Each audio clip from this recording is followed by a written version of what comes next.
Mm. Recording in progress. Yes. Just stretching a little bit. Mm, All right. Are we ready for this? I mean, as I ready hope so. as as ready as we can be. I mean, were you ready when you were born? Did you consent to being Yeah. born? I consented to being born, I'm pretty sure. Okay, me too, but yeah, I didn't mean to start off with like quite a heavy fucking existential question right off the I'm pretty bat. sure. Yeah, I feel like feel pretty good about where I am right now though. So I think Good. I'm still gonna be able to get most of my shit done this life. Oh yeah. Feel you there. But I'm pretty sure it's not my last one. I'm just saying. I know You think Pisces. you're gonna come Trying back to close around? it up. Coming around again, man. Yeah, me too, probably. I think all of us, to be honest. I mean, Yep. He'll be it's coming it's more Everybody fun in this that. way. when she comes. Yes. He'll be coming around that mountain when she comes. She'll be It's a coming song. around the mountain. Coming around the mountain. Coming Yeah, around the there you go. mountain when she comes. Yeah. Woo! Ay, ay, ay, ay. Yeah. Boys, we're gonna talk about some Scorpio moon. You're having your lunar return. Yep. Talk about it. No, I mean, well, We should first, also catch oh, go up ahead. on the Mercury retrograde and see how everybody's doing, especially you two, Yeah, sounds good. at some point. Well, Okay. yeah, Sure.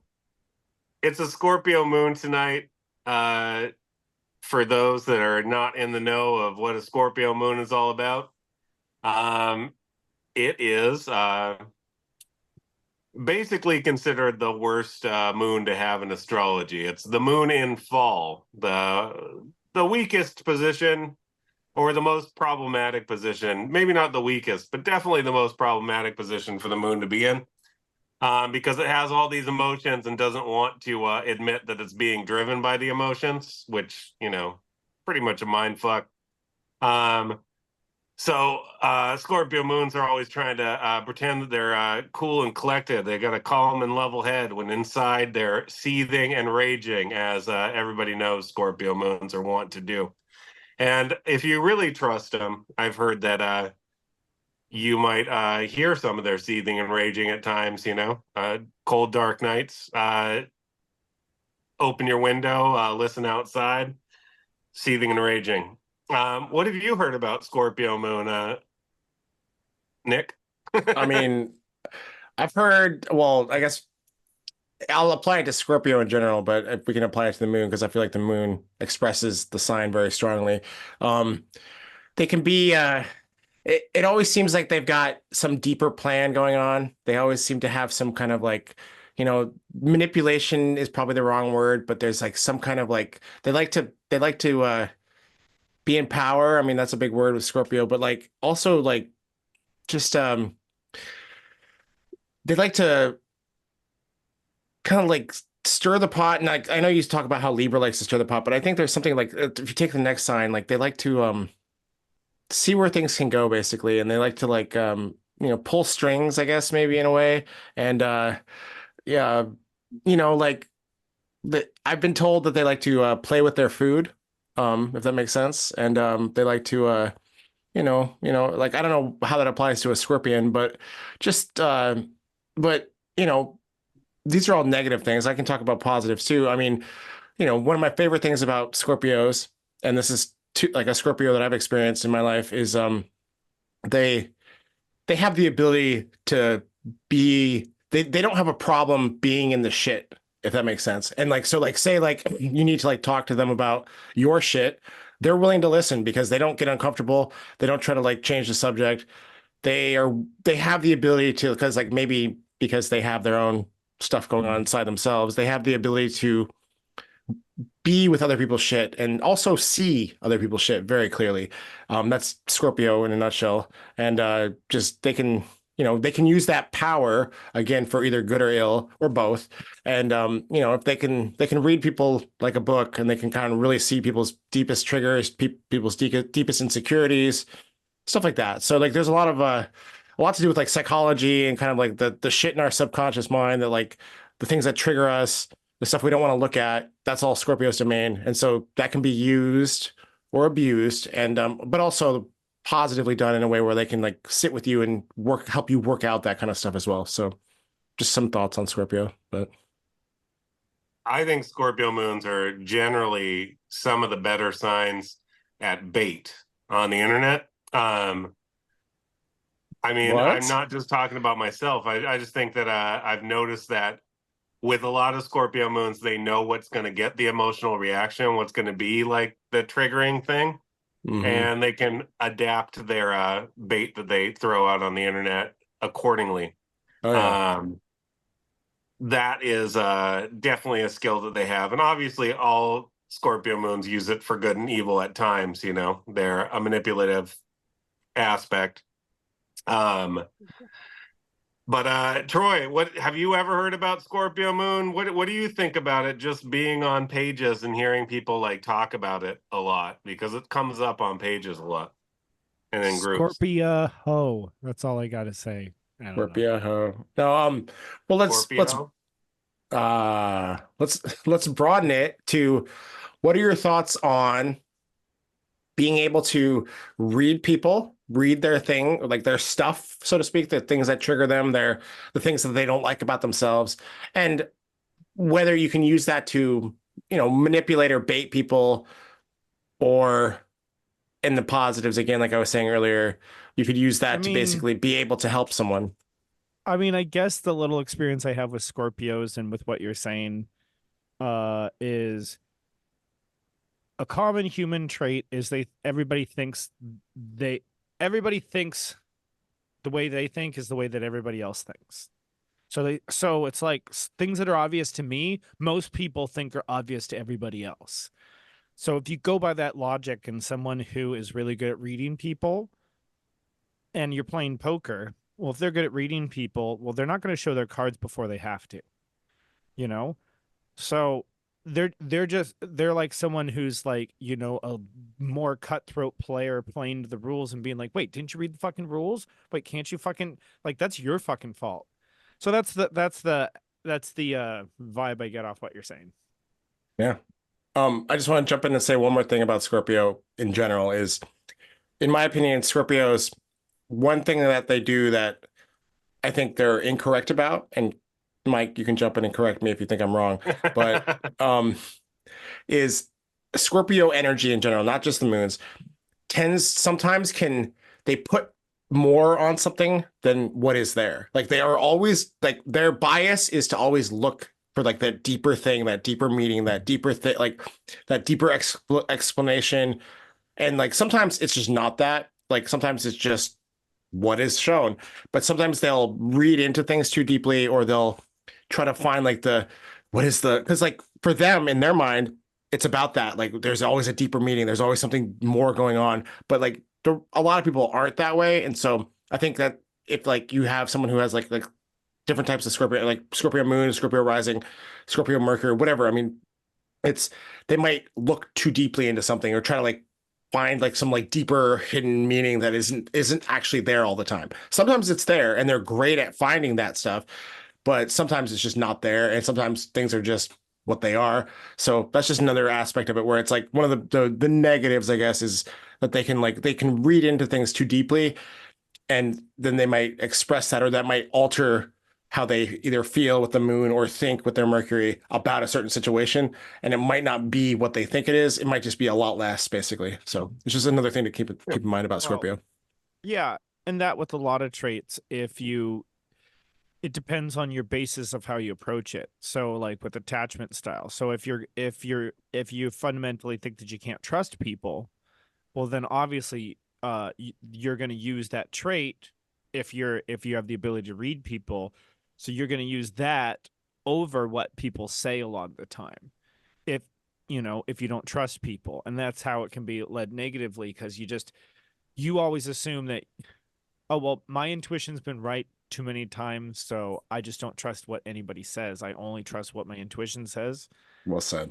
which isolates you a lot. So it's just you have to be able to turn that around where if you can essentially turn that flaw into a feature, And how do you do that with love is, well, you have to essentially have some people you trust. And then once you have people you can trust, then you can point it in the right direction, and that you can use it to complement communication and other skill set. You're not just relying on your own view of reality and your own information, you know, that you can actually Yeah. cooperate with other people. And that's the big difference.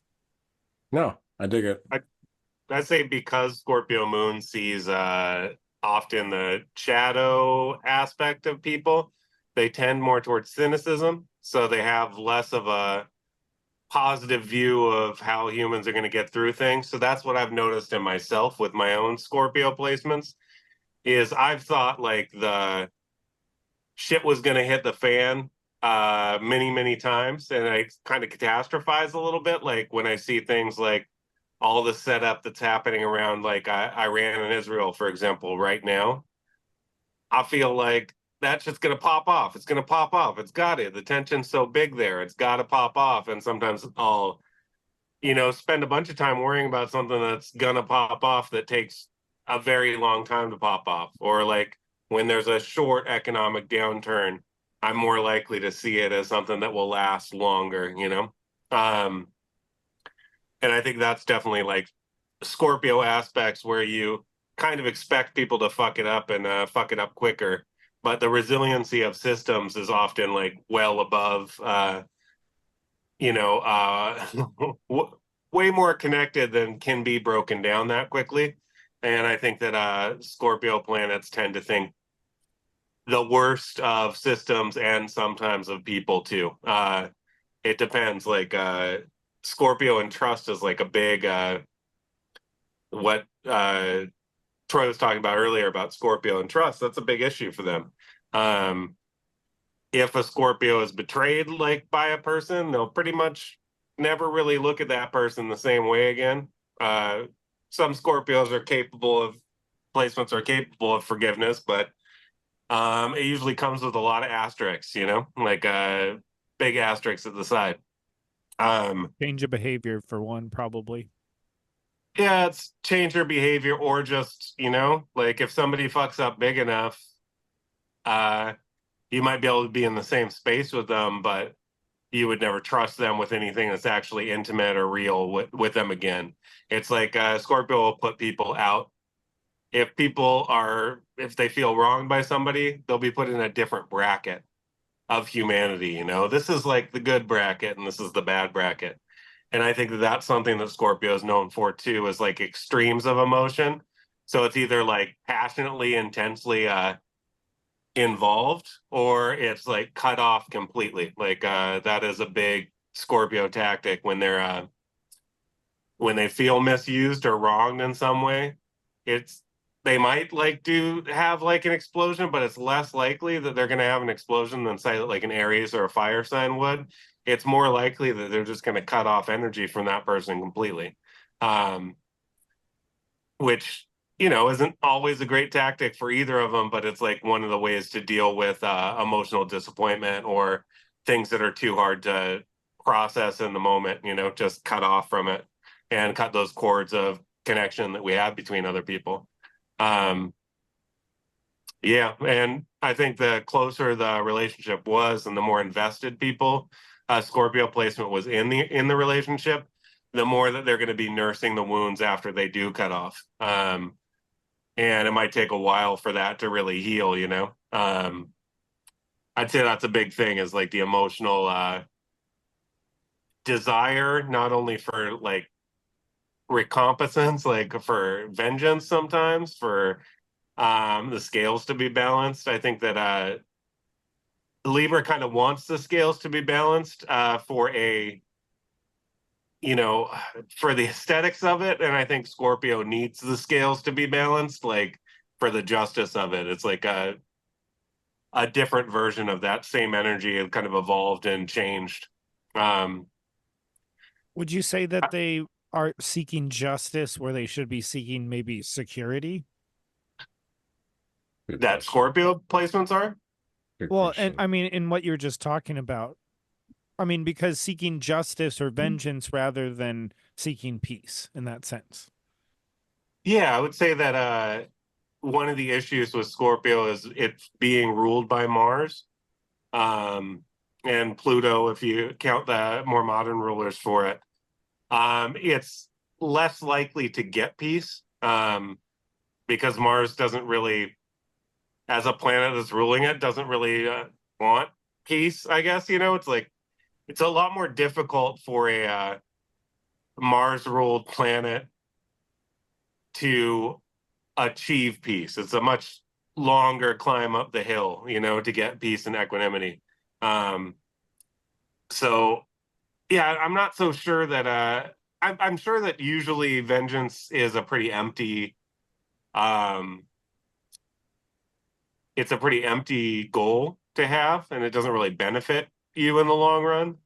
Um but the feeling of like satisfaction, almost sadistic satisfaction in the moment of vengeance is often enough to keep Scorpio placements going back to the old hits.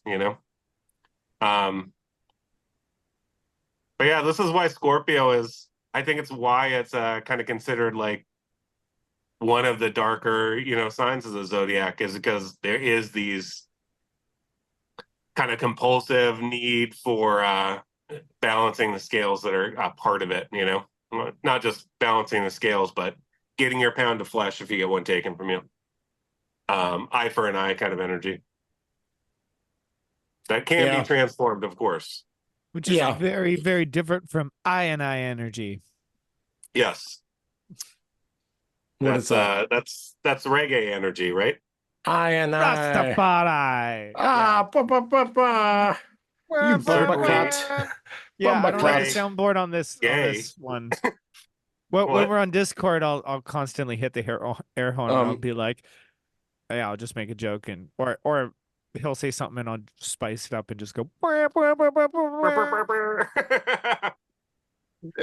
no, Yes. I Yes, need you to get a will. soundboard. I need to get a soundboard so we can do things and have stupid applause claps and Yes. little sad trombone noises and yeah. Absolutely. And You guys are so excited with that idea. no, I like. Oh, I was distracted. I like that idea. I like, maybe not the applause claps, but I will never grow tired of the reggae horn. Yeah. What the what? Just tell Amber to have some patience, and you can focus on the episode for right now. Like, Oh, you go cunts! back to I'm her. reading a book, you fucker. This is my phone. This is a book, you fuck. But yes, also Amber Well, is both next. bring a twinkle into your eye. So one more than the other. No, I just wanted to follow up. You aren't wrong, Troy. There is a twinkle in my eye, and I'm fucking stoked to have her here. Going back to the podcast. Uh, damn it! Now I'm just thinking about Amber. Oh, so do you think that that's why the fire signs follow the water signs, and specifically in this case, Sagittarius follows Scorpio? Because I mean, it's like if we look at any of the water signs, the fire sign that follows it kind of, I mean, obviously any sign that follows the previous sign will like correct for the issues with that sign. And so like we see like with what you're talking about with Scorpio, like if you look at Sagittarius, like that's completely fucking different energy. It's like, you know, fuck it, like, oh, it's very optimistic, very positive, very just like, yo, fuck it, oh, you fucked with me, then I'm just gonna be like, ah, fuck you, bitch. Like I'm just talk shit to their face, be very direct and blunt. So like there's so obviously none of the signs are correct or the best way to go about something. Obviously, we just have to we have to work with our own chart, who we are. And so like, I guess, and the other thing is with the Scorpio side of stuff. So like one of my favorite quotes about Scorpio, and I want to get this right, is Scorpio is about passion. Well, like the quote is, passion without compassion is just dispassion. And like it's just the idea of like, if you're passionate about something, and passion can be also just in the negative sense too, like where you're like hyper focused and like you hate this fucking person because they wronged you. Well, without compassion, you're going to stay in, like, if Scorpio rules the subconscious mind, which in, old school sense of mythology is Hades, it's hell, it's staying in the muck, it's staying in the mud. It's Hmm. if you can't pull yourself out of the muck, if you can't pull yourself out of, Hades or hell, you know, I guess there's a value to that, like being able to go to that place, but then it's at the same time, it's like you can go to that place and then you got to come back out. And like, I'm just gonna add the labors of Hercules, like they can relate to the signs, and the labor for Hercules that is related to Scorpio is the one where he fights the Hydra, and the whole story is that he's fighting the Hydra, and you chop off one head and three more heads grow. You chop off another head, three more heads grow. Well, what does that mean? Oh, well, like if you're looking at something, or if you're like trying to analyze either in yourself or someone else, you're looking at like their shit.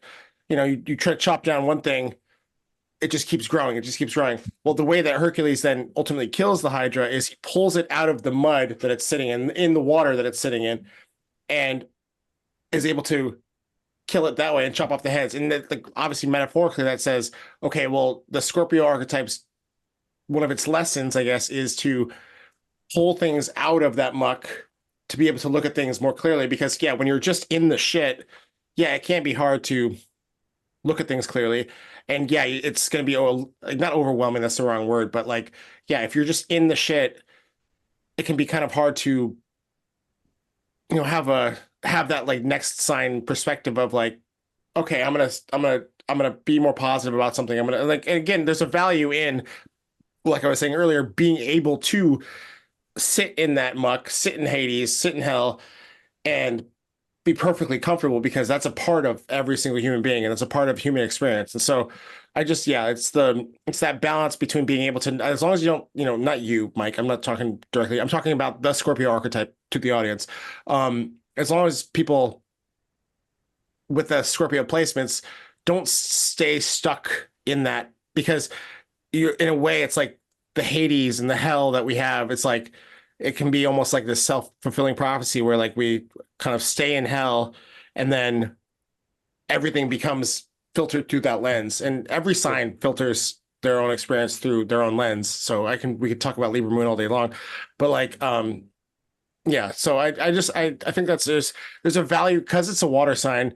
And obviously the next water sign, Pisces, is about compassion and about just forgiveness and understanding. You were talking about how you specifically were talking about how you struggle with forgiveness and all that stuff.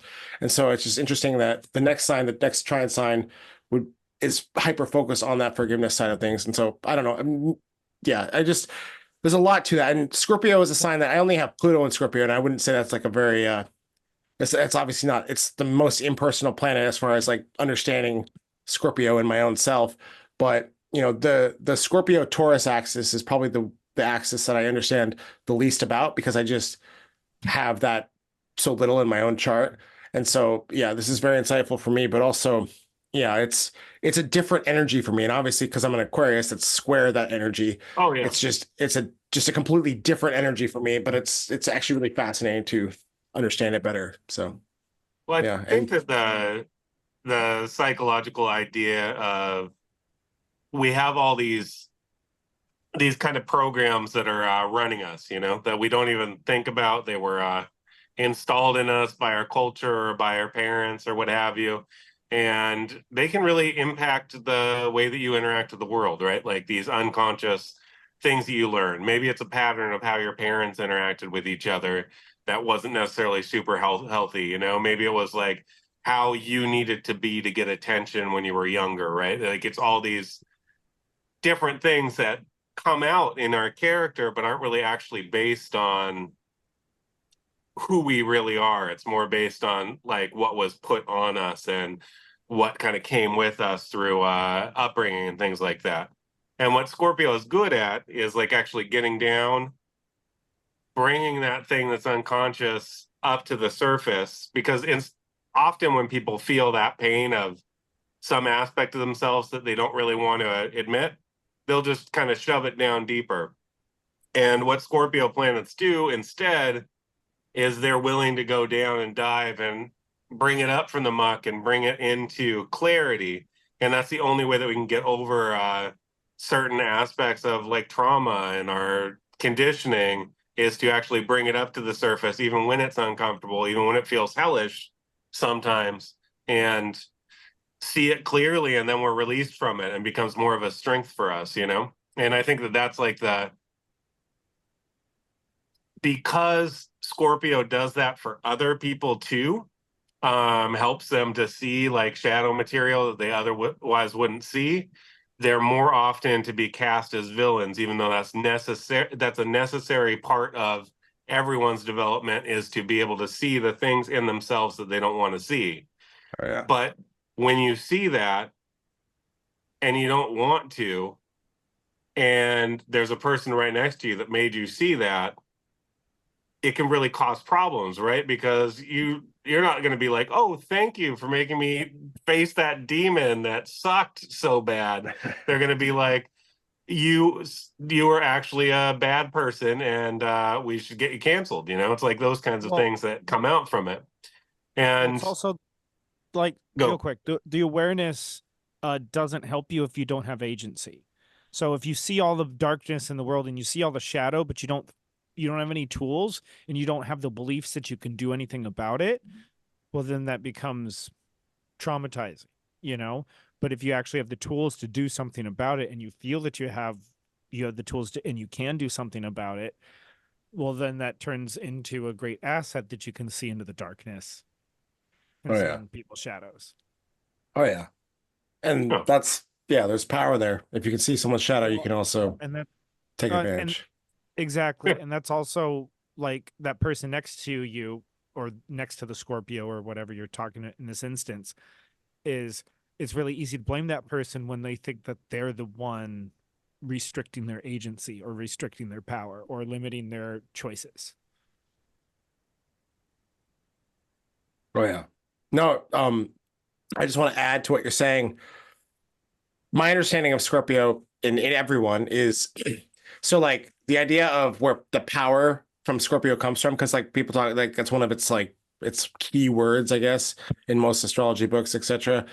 The power is if you dive into your own subconscious shit, you learn about your own triggers, you learn about your own shadow, you learn about all that stuff, and then you're able to come back out, you know, the monsters in your closet, for example, like then no one else can have power over you, because like the whole idea of like where power comes from is through manipulation, through people being able to like control other, like control is a Capricorn word, but just control in the sense of manipulation and overpower you or trigger you or, you know, manipulate. Again, I've said that already, but like my point is like, if you do that yourself, and this is for the audience, like do your Scorpio work basically, because if you do that for yourself, then no one can have that power over you because you're fully aware. Like what triggers us is the stuff that we don't want to have to look at about ourselves. So if you look at that stuff yourself and you go, okay, I have these problems, I have these things, that's me. Okay, I'm gonna work on these things, blah, blah, blah. I'm gonna, like what we were talking about, bring the monster out of the muck, bring it up to light. Basically, the metaphor there is pulling the stuff out of your subconscious mind to your conscious mind, becoming aware of it, analyzing it. It doesn't mean you're going to work on it overnight, but like then people lose that power over you. People can only trigger you if you're triggered by something. That's the power of Scorpio. And that's also the power that we each have in ourselves, where it's like, you know, if something doesn't trigger you, it's because you don't you acknowledge it in yourself. Like I have my flaws.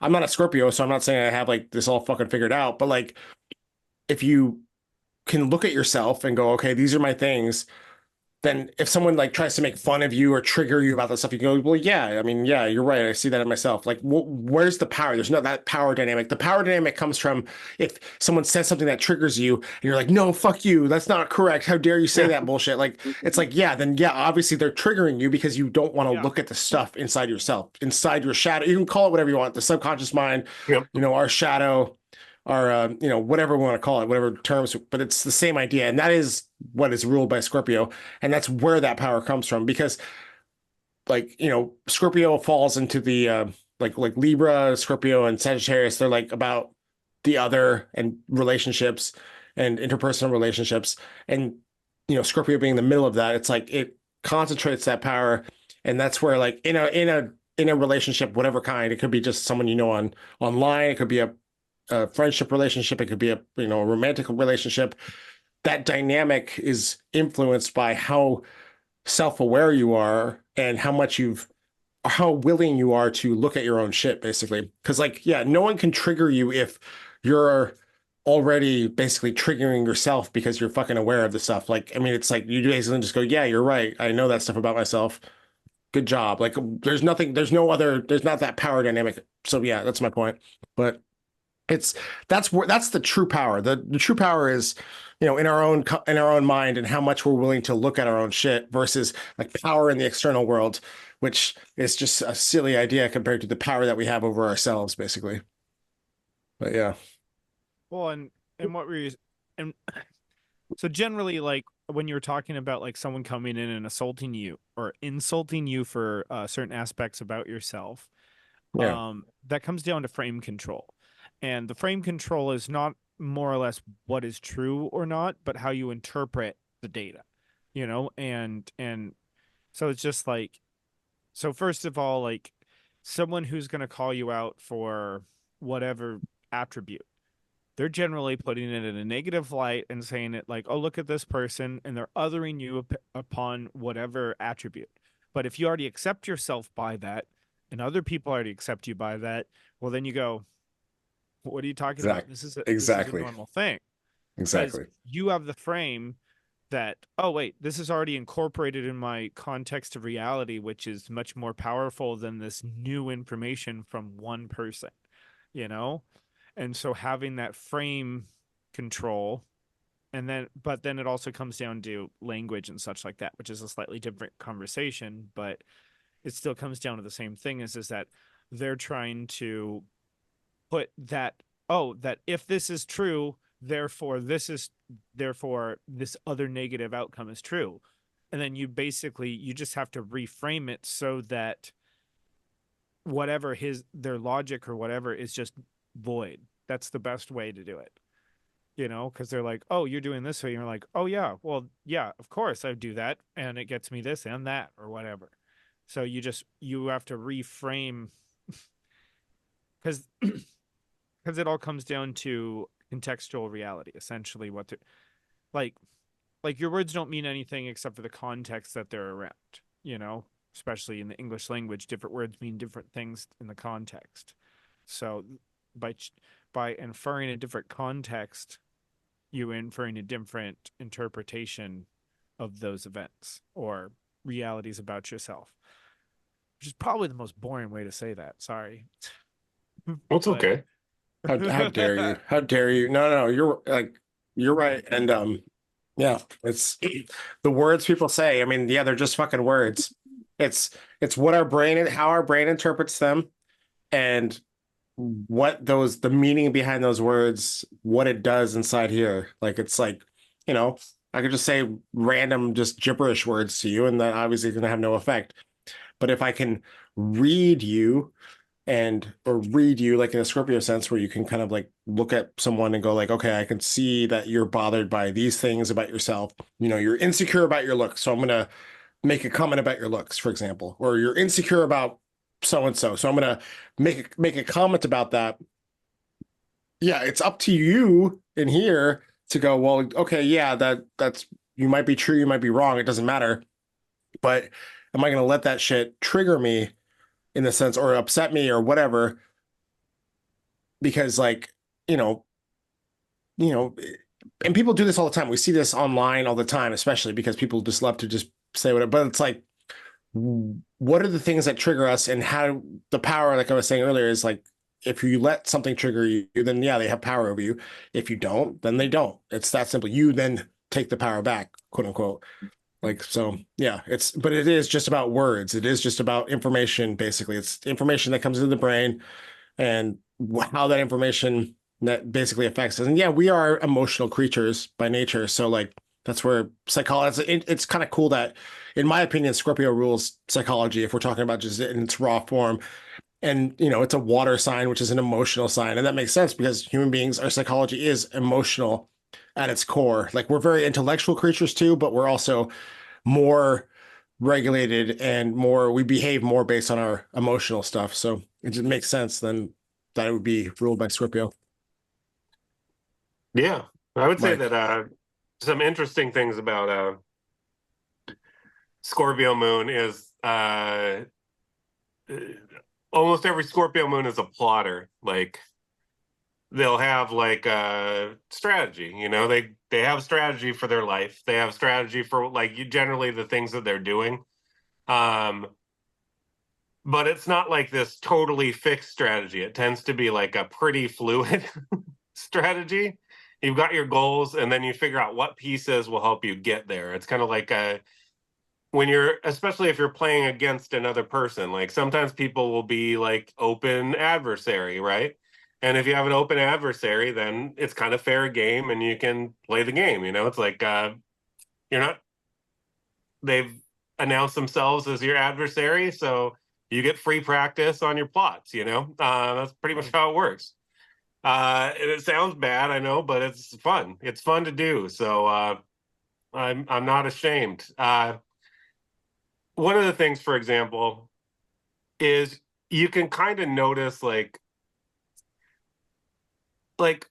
one of the things that I can do, for example, as a Scorpio moon, one of the ways it works for me is I have created like online like this entire like ecosystem, and I have years and years of access to um all these different facets of astrology memes, all these different things that I've written over the course of time.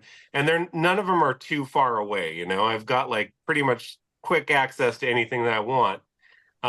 So if somebody comes at me in a certain way, I usually have the thing that will get them. You know, it's like I already have like in my quivers, like Well, I get it. I can, You got a big arsenal. You got an yeah, and I can arsenal at your set a, disposal. yeah, that's at my disposal, and I can set up like traps for people too. Like, and this is like very Scorpio moonish, where you kind of know the way that they'll react to certain things. So you set bait that gets them to react in a certain way, or you set bait that makes them kind of out themselves, like the thing that they didn't want to say.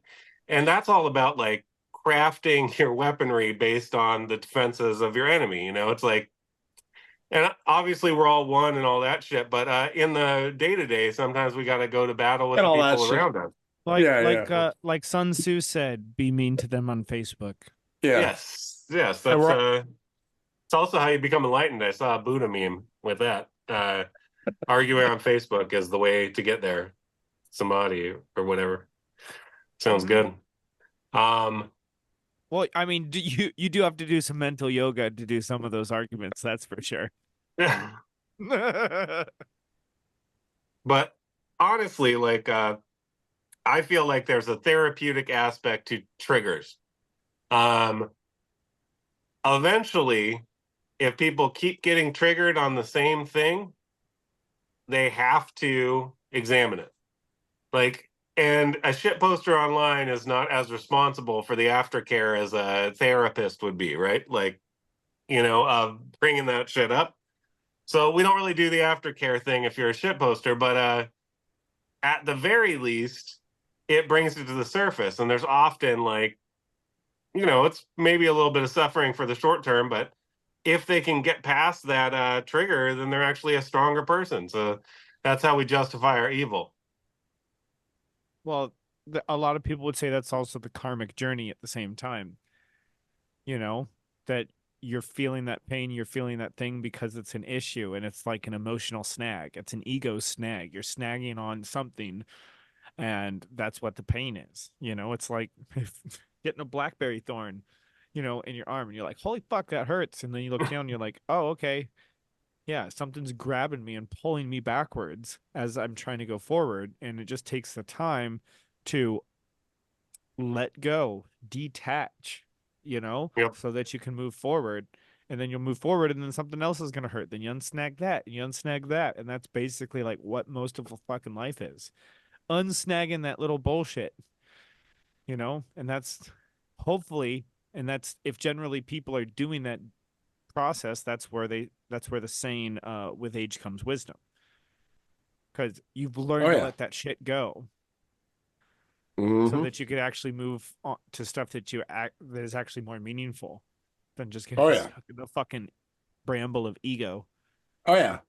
Well, and just to emphasize what you guys are saying, like, I mean, this kind of shit acts through other people. So like to emphasize both your points, it's like, with the bramble analogy, like nature is one thing and like nature is not another person and we can't control nature. I'm not saying we can control other people, but like, We can control corporations and their people. can we though? Can we? Sorry. Yeah. I'm not sure if we can. Yeah. Well, I want to I think we regulate might be in everybody. the- Let me just say that much. Yeah. But but karma and whatever you want to call it, I mean, whether it's Saturn's type of karma or Pluto's type of karma, the lessons, quote unquote, they act through other people. Other people come into our lives, and if we don't see the thing that's right in front of our fucking face and why people are triggering us and why people are doing the thing they're doing, again, there's a difference between someone just being fucking shitty for the sake of being shitty and doing it like, and the positive again of Scorpio is they're doing it because they want you to fucking work your shit out and grow and transform or whatever. And like it's not necessarily just to be a piece of shit to the other person. It's you're trying to get them to fucking grow up basically or to move forward in some way. I mean, like the grow up is a very vague general term, but I just mean like just work through your shit on some level and like, you know, if someone triggers you, you have a couple of different mentalities. You can go, fuck this person, I'm just going to retaliate. That's one mentality. And like, just ignore everything they say, rationalize why they're being a fucking piece of shit, and then retaliate. Or take what they're going to say and get butthurt about it, and then retreat. Take what they say, get butthurt about it, and lash back, like lash out back at them.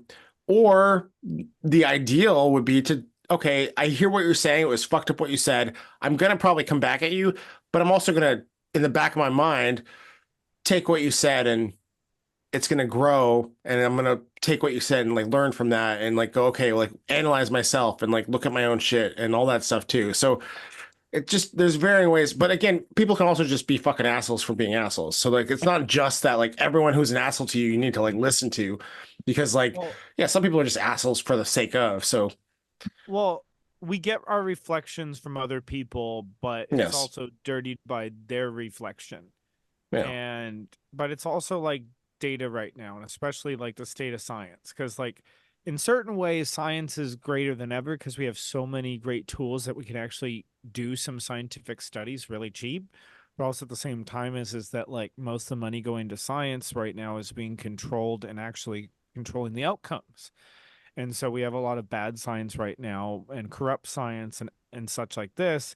And it comes down to the same thing with all of our epistemological structures right now in our culture, and it's the same thing is that like all those same ego perspectives that make people fall into these political polarizations are the same, or ego hubris or want to, or greed are the same things that make people how do I say this, contaminate the process of truth through both the media, journalism, and the various sciences and academia. And it's the same. It's just, and it still comes back down to that. I mean, for me, it's just that like, the fear and such like that, that I needed to control outcomes and I need to control things because otherwise, the things that I see important, which aren't going to be met, which are going to essentially eventually get my needs met. So, yeah, yeah, you yeah, just have a whole bunch of people, you know, essentially that the reflection becomes more important than actually who you are. Like, because it's like we know, like the mirror is very valuable, super valuable, but at the same time is that like it can't. There's still tons of blind spots. We still have lots of shadow, and so you have to rely on your reflection from other people, and hopefully mainly people that you trust. You that's know, that's a big part of it. That last part, people that you well, trust. and the same thing with science and journalism and too. And it's like, how do you develop those patterns of trust? Well, it takes time, and you have to develop those patterns over time, you know, which is this how we understand anything, is understanding the patterns, and then the patterns actually service some function in reality or the knowledge of the patterns actually serves some function later on. Like, I like the concept is does that idea grow corn? It's like, all right, sweet. It might be a good idea, but like, does it actually make my life better? Can I actually apply it to something and make me function better? That like, oh, Yeah. okay, now that this problem's come up, oh wait, I've learned from this. Nope. Decision done. I know it goes in this bin. Already figured it out. It's a category thing, Bam. Oh, nope, you don't fit there. I don't have time for this.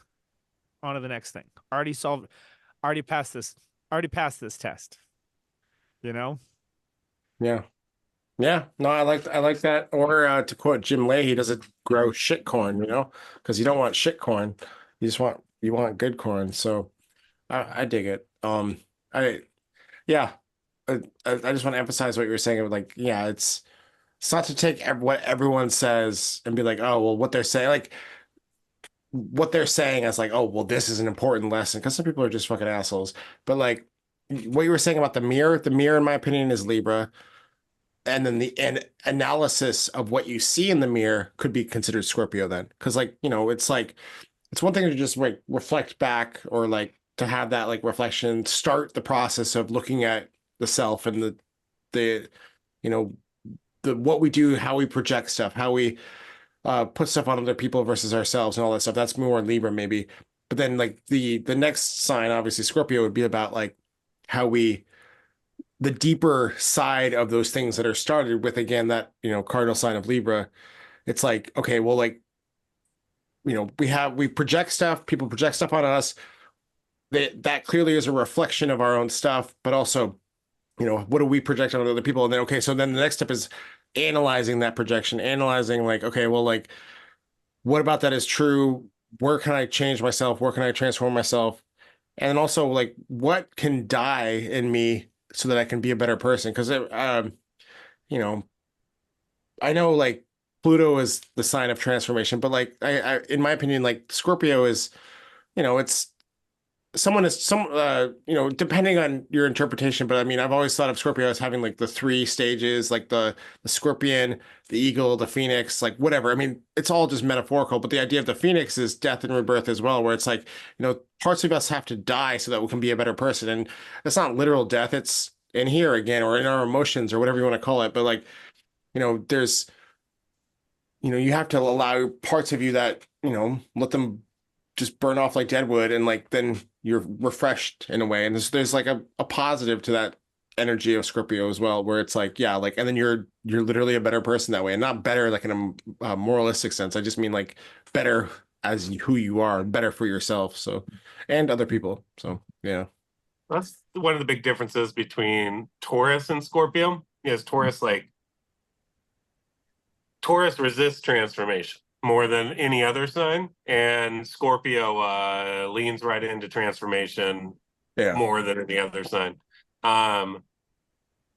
Largely, Taurus builds up their ego and kind of their the basis of themselves very slowly but very carefully. So transformation is very scary for that, right? Because like you could find out that one of your foundational bricks was really fucking bad, and then it fucks up the whole stability of your building. And everyone that is a Taurus knows that they never want the stability of their basic being fucked up. Whereas Scorpio is going to go through sometimes transformation after transformation. Like there is I think of parts of myself in the past as almost completely different people because I had completely different priors, I've cast off so much of like what I've believed over the course of time, and so much of my ideology, I guess, over the course of time, that, there's not a ton. I'm not the same person that I was 10 years ago. I'm not the same person that I was 5 years ago. Sometimes I think I'm not the same person that I was 1 year ago, because life is this constant journey of transformation. It's like, and you cast off the parts of yourself that you find out weren't aligned with your purpose or your goals or your true self. And each time that you do that, it's like a little bit of a death. You know, you have to go through kind of the muck during those times where you're figuring out which parts of yourself no longer align with your true self or with your soul's growth purpose, whatever you want to call it. There's times where you don't really want to do that, you know, and it might take you a long time. It might take you a couple of cycles before you're willing to let go of some big thing. But a Scorpio will generally, when push comes to shove, even it has to be a hellish situation that makes it come up, they will let go of those things. Um, and that's kind of alchemical, or you know, it's like you turn the lead into gold at the best version of that. And I think that that's like the power of Scorpio, and it's actually a very um, deep well of power that you can pull from through that transformation, and it stays with you, and each transformation stays with you as you go through your life, Oh, and yeah. you kind of know which parts of yourself that you've left at the curb, you know, decided no longer served you. Um, and it feels like the first couple times you're going through it, it feels like an amputation, you know, it feels really painful. But the more that you go through it, the easier it kind of gets, you know. In a lot of senses, I feel like, at least for me, that's been my experience. No, that makes Well, I sense. think Because, oh, go for ahead. me, it's more that like you put on these different versions of yourself as you're trying to figure out who yourself is, but a lot of that you realize that your true self is not your ego self. So that's the reason why like the ego feels like it's dying because it thinks it's in charge, you know, servant of the master's house or whatever, you know, but then you realize that like, oh no, that it's actually my higher self, my soul, you know, those aspects of myself actually have a lot more influence and power because it's like by the time we're born, that's like the bullet being shot at coming out of the end of the gun, you know? Like we have a lot of like we can change your trajectory a lot more than other things, but like we have a lot of momentum by the time we're born, you know, in the creation process. So it's Out of our mother. Yeah. There's a lot of momentum yeah, out of our mother. yeah, and for sure, but it comes down to a combination of different factors or whatever, but it's just it's still Sorry. uh it we still came to learn our own lessons, and because for me karma comes down into three major categories, you know, is that you have the karma that you've accumulated this lifetime that you're you know dealing with, built up or rectifying, and then you have stuff from parallel lifetimes or previous or future lifetimes depending on how you understand that, and then you have stuff that is not yours. That is essentially stuff that is your cultural or genetic or random place and time karma that you come in contact with, you know? And so, and I think that's a, you know, because you have to look at the stuff that like stuff in your own lifetime is that, okay, this is my stuff, obviously, but then stuff in another lifetime, you can take that same perspective but it overlaps with the other one where it's much more like, oh, this is an opportunity for me to learn this lesson. You know, it's like so maybe if it wasn't from another lifetime and it's from somebody else's, oh, it allows me to skip ahead in my own growth and do this chapter of learning. So, you know, ahead of time, or it just allows you to essentially like do it for the rest of humanity where you actually get to help alleviate somebody else's karma, you know, Yeah. or push it in the right direction, you know. Oh, And yeah. I think that that karma also ends up pushing back on you because I know I get lucky sometimes and just walk by and somebody's just handing out free food.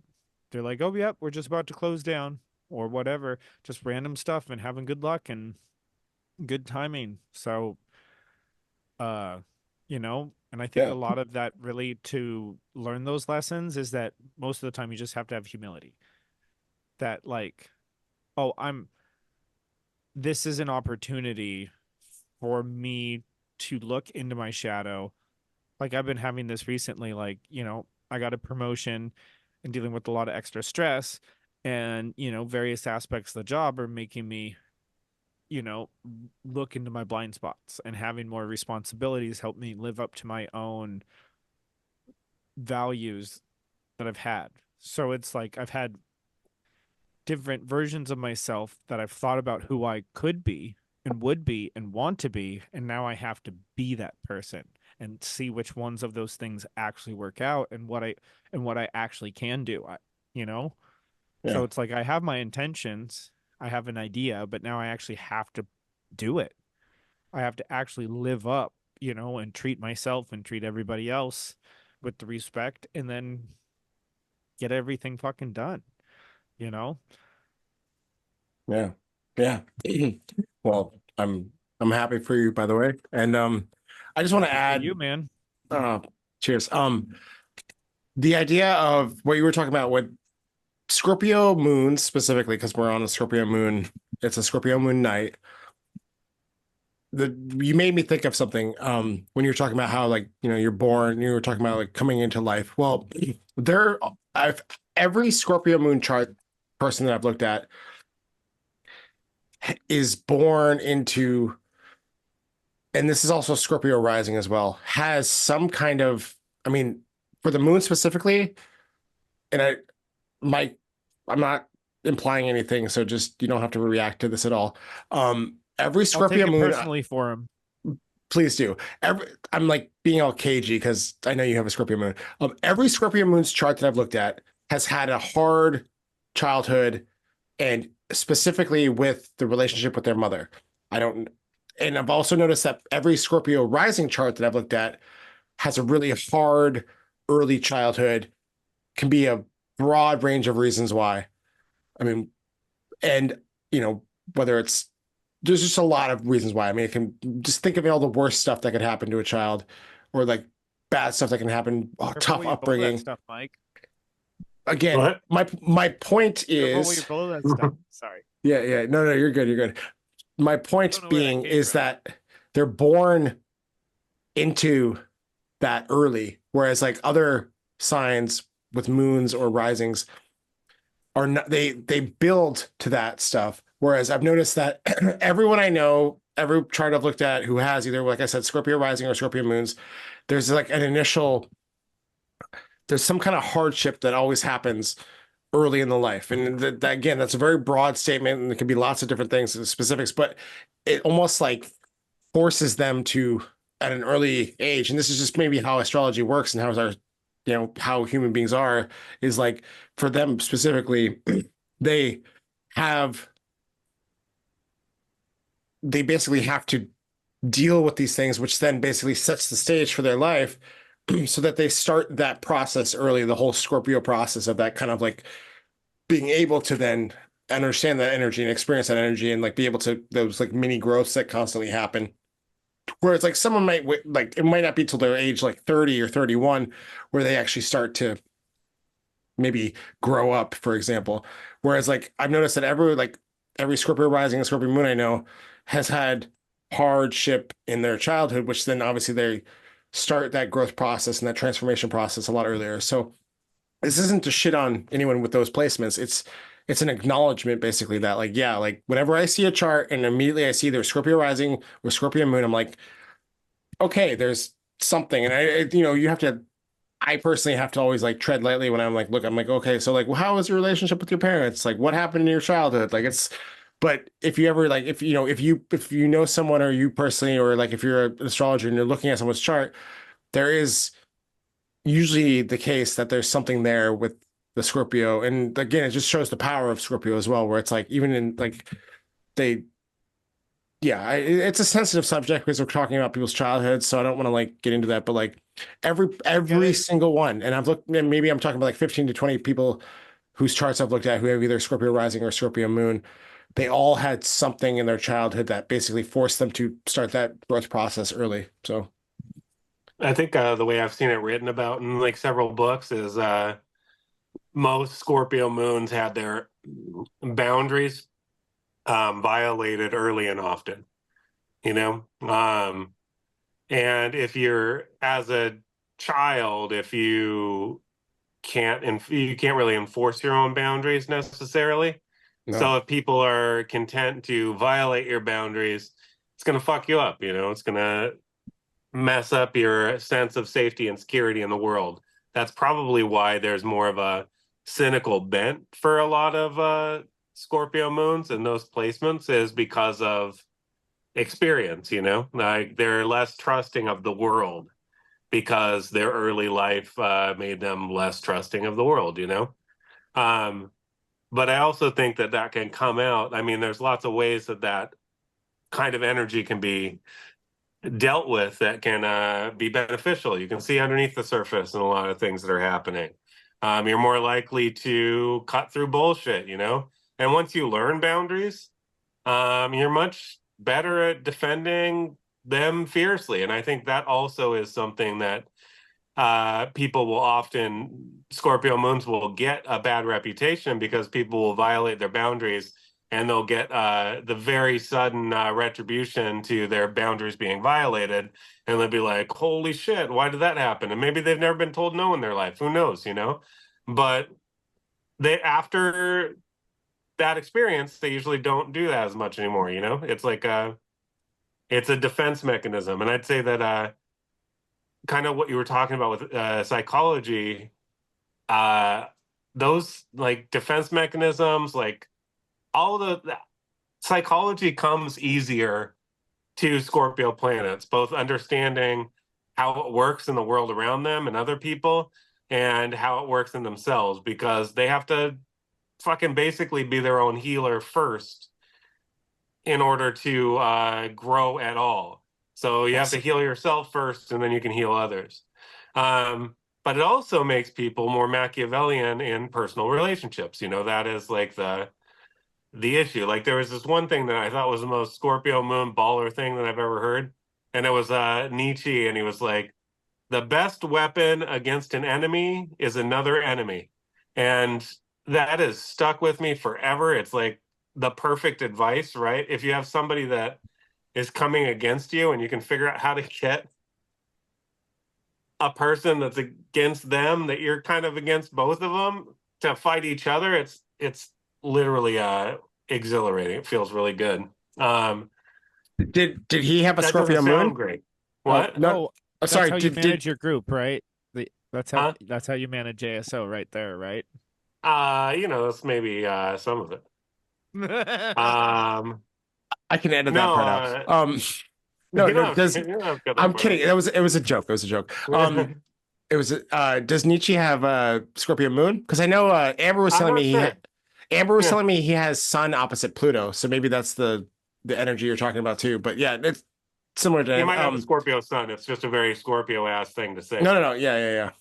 Anyways, I didn't mean to interrupt. I was just curious because that's a great quote, by the way. And yeah, so I just was Yeah. curious. It I'll was look it one up of the right now. first ones I found. I think it was one of the first things I posted on the Mutual Reception Astrology page.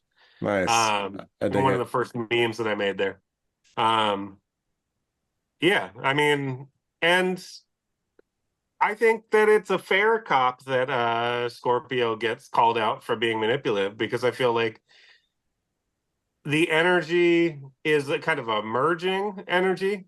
Um, but it's also like a poking and prodding energy. Because it is Martian still. It's got a lot of Hmm. push and pull to it. It's got a lot of poking at people to see like how they'll react, almost like kind of a scientific study of like what is going to happen if I do this, you know. And all of that is like, you know, it's kind of how the sausage is made in some cases, and people don't really want to know it, you know, but it's useful to understand how people work and how to get them to be more likely to do things, you know, or how Oh to yeah. figure out how to get them to have a reaction, you know. If people are sometimes you need that to show other people, you know, like what kind of individual somebody is. Oh yeah. um so there is like the testing and kind of lesson time aspect of Scorpio moon that's not so fun always for the people that they're in contact with, but is actually pretty satisfying for the Scorpio moon itself, and that's like maybe the paradox, because it is fun. Well, that's good though, because otherwise it would be miserable for you to do that and you wouldn't be as motivated to do that.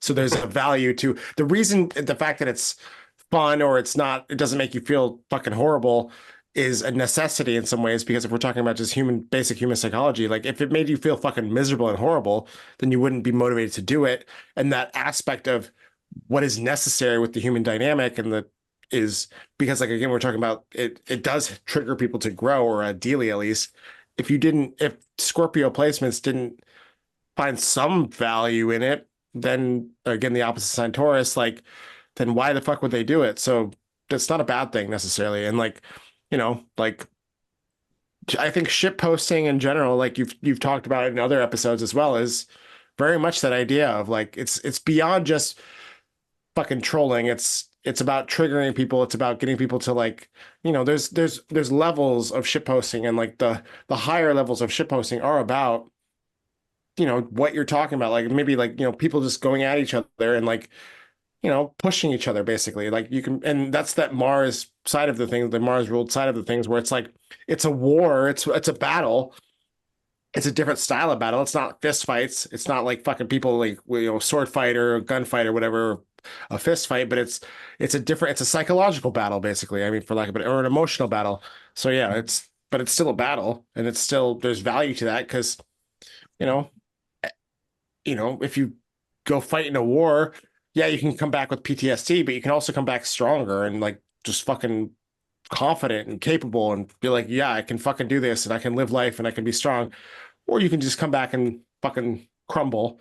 And some people do that. And that's on them. Like if someone crumbles, then they're ultimately responsible for themselves. So, yeah. But yeah. Yes. And just the other side of it, and this is probably why Scorpio gets the fucking reputation for being kind of sexually manipulative in a way, because that is one of the most base level ways of influencing someone. Like if we're talking about like the human, especially with men, but like the human, like the hierarchy of like sure, you can get to some specific fucking point that like is like fucking on point and it's a very specific to that person. But if you're trying to like control someone or like overpower someone, manipulate someone, influence someone in that way, the base level is sexual influence. And I'm not just talking about like I'm not saying like you might go around fucking flirting and causing, I'm just saying it's the cliche of the Scorpio archetype is like, it's a very sexually powerful sign, and it can be like very like seductive and like use its sexual prowess to like get what it wants and all that stuff. And that's because it's such a base level thing in human beings that like, sex, like the idea of sex and the idea of like, it's like one of those like fundamental needs that we all have, I guess. And so it's like if we're not manipulating through food or through shelter, well, what's the other thing? Oh, it's sex. So yeah. But I think that's why Scorpio gets that kind of, at least on some level, that reputation for being a very, I mean, obviously it rules parts of the body that have to deal with stuff, but also on like a psychological and emotional level, it knows the power of sex basically, and it knows how, like, and I say sexuality basically, how that can be used to do the things we're talking about basically. Yeah, I'll leave it at that. But yeah. Like to manipulate, to manipulate. or whatever. I mean, it's not just manipulate. That was the word I was holding back. Yeah, I know that's the word. That's why you weren't saying it. I could see that perfectly clear because I have a Scorpio moon. And for the record, he was correct. But yeah, so manipulate, or it can also be used in the positives, manipulate. Like fucking, I'm sure Scorpios have, or Scorpio signs and Scorpio placements, excuse me, have, great fucking sex because in this, sorry, Mike, this is awkward. I'm just saying for other Scorpio placements, I'm not talking about Mike here. They probably have great fucking sex. Yeah. Absolutely. I don't want to talk about, I'm not trying to talk about your sexuality. That's like not what I want to get into. I'm just saying in general. That's what my other podcast feed's about. Yeah, exactly. Nice. Yeah. I love you guys, but I don't want to know about your sex lives that much. Good. Yeah. I already told you that I'm your guys' official cameraman, right? What does So, that have to do with are you talking about for the orgy after the thing, or what? I mean, what is this for? What is yes. he talking He about? he's just You kidding get around. well, no, I just I You and mean, Jordan, yeah, Jordan's there's gonna a watch us in the there, the. there's a there's Go a ahead. Make lot sure of you. Yeah. I just got all that hidden camera footage, so when we get big, I'm already working on the documentary. A So, documentary, okay. yeah. Or The should I say documentary. I should say with the amount of salacious foot we could call it a cockumentary, but I'm gonna That murder beats you you. to it. I'm going to murder. Yeah, yeah, yeah. I was gonna say like, let's like rewind 5 seconds. Oh, yeah. well, Well, this isn't live. that's not my kink. I'm sorry. Speaking of kinks, if that's Scorpio, yeah, no, I know it's not live, but I know Aquarius is supposed to be known for like loving the what is it? The like what using like or doing like Where you fucking watch online. people through I mean, windows. you're the No, I Yes, don't astrology watch exactly, people, people. you'd exactly, know, right? Actually, exactly. just No, no, a no. second. I have a book. Oh, Is it fuck up yeah. here?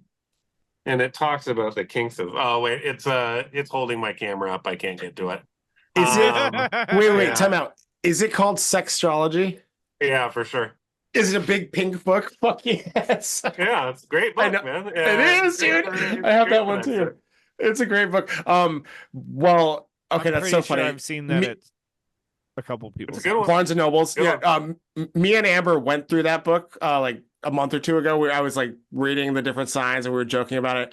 And like some of them are accurate, some of them are fucking not. So Oh yeah. it's don't just apply it if you have that book at home, don't apply it to just your sun sign because it's not just about the sun sign. Like look at your Venus, your Mars. Again, even that's not enough. Look at your It's Venus. look at your Venus Yes. and your penis.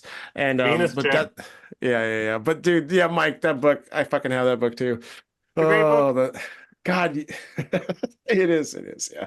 But I mean, I love like the little reference things on the sides, where it has all the little words and stuff.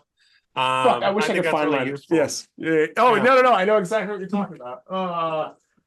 Fuck, I can't find mine, but yeah, Yeah, it exactly. doesn't matter, man. It's All fine. right. We don't need to be reading from books, drinking No, out of cups, I being was a We don't gonna bitch. need just hold it we up don't and need show the books.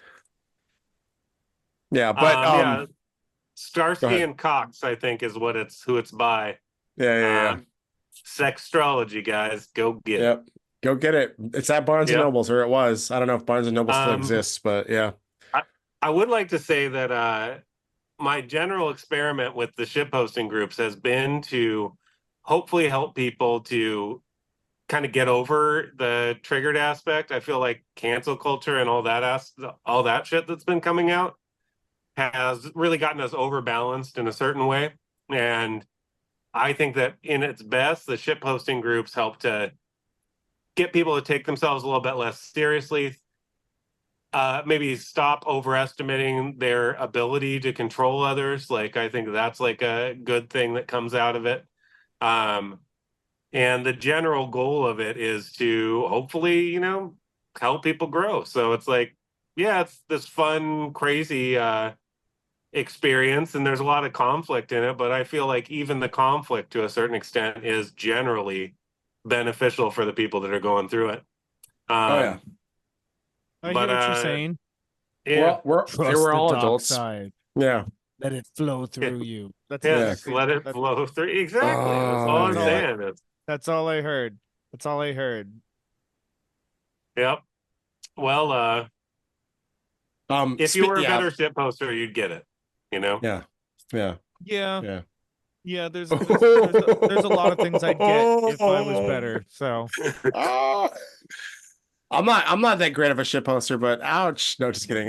Troy, Yeah. you're not very active in that group, which I can kind of respect at the same time because, you have your higher values. And so, you don't like to come down to the level of The hoi bullshit. polloi, Yeah. No, the peasants. I've been Holy sharpening my teeth on a shit. couple of them. Yeah, I know. Yeah. You've been getting better. You've been getting better. I'm just giving you a hard time. Oh, fuck. God damn it. Speaking of kings, Amber likes to fuck with me in the best way possible. Whenever she knows I'm doing the podcast, she'll send me fucking texts that are just Oh, nice. yeah. God damn Great. it. Just say you're Be reading the like, astrology I need book to again, take a dude. 15-minute break, please. Oh, And we see you walk away with like the Jergens in your hand. That would be yeah, pretty funny. my pants are. Oh God, okay, never mind, never mind. But oh my, she's awesome. It's I so need to funny. take the dog for a walk. Hold Mm, on.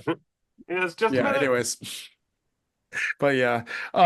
So and she, she's got some Martian world stuff. I'm not going to reveal her chart on this podcast, but Mike, But yeah, exactly. Good stuff. Good stuff. Uh, yeah. Do we have any You and other her. topics that we want to go through, or do we want to like milk the I mean, last of the blood out of the Scorpio moon? Just milk it. Just milk it. Uh, I had one other thought that it was just kind of an addendum to my rant, I guess, a couple weeks ago on politics. Is just I've been kind of just surprised with all the various news cycle changes over the last few weeks, oh God, yeah. and just how tribal everybody is, and how Yes. Welcome to like politics. there's just no, but hold on. It's I'm just sorry. like Go ahead. there's a lot of information out there. So it makes sense that people I'm going somewhere with this. So hold on. I'm listening. I'm It listening. makes I'm just. sense that it makes sense because there's just way too many things to pay attention to and all these news sources. You can't read all this stuff and most of us competent adults who are actually making decisions off of policy and actual history rather than just pure tribalism generally are too busy to actually get the time down and actually scrutinize a lot of the stuff going on. So it tends to so the busier people who are more intelligent end up dropping down to the lowest common denominator because of opportunity costs because they just have too much shit going on. So it comes back down to again that tribalism keeps seem to winning out just because of for a whole bunch of various reasons. And and so I'm like, okay, and it's more or less like, okay, well then let's use that to our advantage. If that's the way we are, that's the way we are. And if that's also just the current stage of humanity in our culture right now, okay, well then let's make it work for us.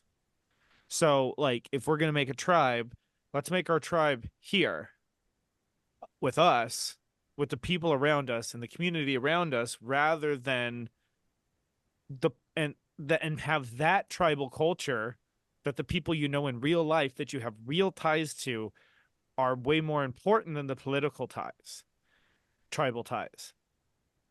So it's like being a part of you actually like your job, you actually like your family, you actually like the city you live in, you actually like those things, you're more likely to prioritize those people and those opinions rather than the ones from outside of it, you know? And when you start to see the people who have different opinions in your own tribe that you're building and interacting with on a daily basis and have face-to-face relationships or even sometimes face-to-face relationships, just you know that we just need to like we're already hardwired programmed into that, so lean into that more so. And you know Lean into our tribal nature on a apolitical sense in our community. Is that what you're talking about? yeah, and essentially yeah, well, and essentially over the things that are more innate, you know that like it's just well it's just like you know we need to eat. We so like be nice to the people and create relationships with the people in your life that you're constantly interacting with, and support the people who support you. Like literally there's farmers and other people who do essential goods and services for you so that we can all live, you know, and appreciate the people who provide those services and work at those jobs. And if we can start to prioritize that more of a culture, then it's a lot harder for people to come in and just be like, you know, oh, someone who has an American flag hates black people or some stupid shit like this. And it's just like, and they just want to like make large sweeping stuff because people are dumb or they're busy or some combination of it, and it just causes us to fall to that lowest common denominator more often than not, especially when it comes to uh bad information in a large scale popularity contest. Yeah. Whatever could you be talking about? No, I hear you. And it's it's all of that is very important. I will just devil's advocate you and say also what's important is what we've been talking about tonight with the Scorpio stuff. So as much as I mean, I'm the nice guy usually, but I'm gonna actually say being nice, developing community, being good to the people who provide you those base level needs, all fucking on point. But also what's important is the things, the higher level things of not higher level in like a moralistic side. I just mean like built on top of that is things like what triggers you and how what helps you grow. And so again, going back to what we were talking about, like there is still also value in the shit because it's not going to go away. It exists in the world. You're always going to run into people who are shitheads to you.